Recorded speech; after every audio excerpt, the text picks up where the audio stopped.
Friends வணக்கம் friends. மாடி தோட்டம். இன்றைக்கி வந்து இந்த க்ரோ பேக்கில் இந்த அரைக்கீரை வந்து இந்த கிளையை எடுத்து அப்படியே நடவு போகிறோம். இது எதுக்காகன்னு பார்த்தீங்கன்னா விதை போட்டு அரைக்கீரை வரும். பட் இந்த கிளை வந்து நல்லா கனமாக இருக்கிறதுனால கீரை வாங்கியிருந்தோம். இந்த கிளையை நட்டு வச்சாலும் கீரை வரும்.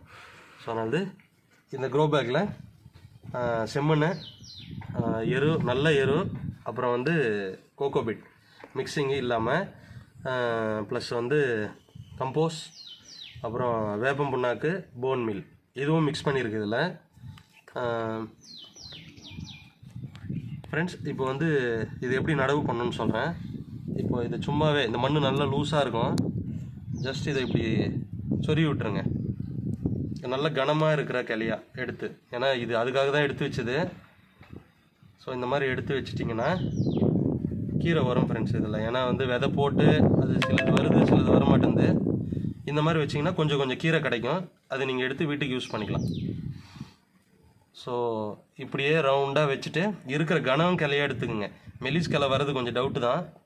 கனம் கிளையாக கிடச்சிதுன்னா எடுத்து யூஸ் பண்ணிவிடுங்க ஃப்ரெண்ட்ஸ் வீட்டில். ஸோ இதே மாதிரி ரவுண்டாக வச்சு நான் உங்களுக்கு வச்சுட்டு நான் உங்களுக்கு மறுபடியும் கண்டினியூ பண்ணுறேன்.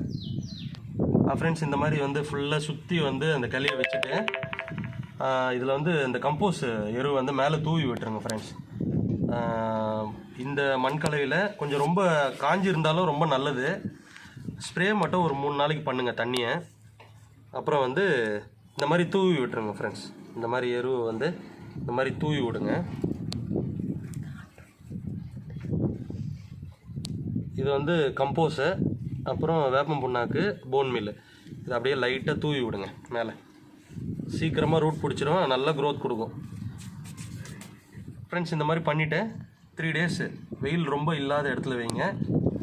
அப்புறம் 3 டேஸ் கழித்து அதில் கொஞ்சம் அந்த துளிர்லாம் விட்டதுக்கப்புறம் எடுத்து வெயிலில், கொஞ்சம் லைட்டு வெயிலில், செமி சன்லைட்டில் கொஞ்சம் வைங்க ஃப்ரெண்ட்ஸ். நல்லா க்ரோத் வரும். நான் அது க்ரோத் வந்தோன்னே உங்களுக்கு காட்டுறேன் ஃப்ரெண்ட்ஸ். இந்த வீடியோ உங்களுக்கு பிடிச்சிருந்தா லைக், கமெண்ட் பண்ணி ஷேர் பண்ணிக்கோங்க. மறக்காமல் சப்ஸ்கிரைப் பண்ணுங்கள் ஃப்ரெண்ட்ஸ். அப்போ தான் உங்களுக்கு போடுற வீடியோ உங்களுக்கு அப்டேட் ஆகிட்டே இருக்கும். Thank you so much friends. பாய்.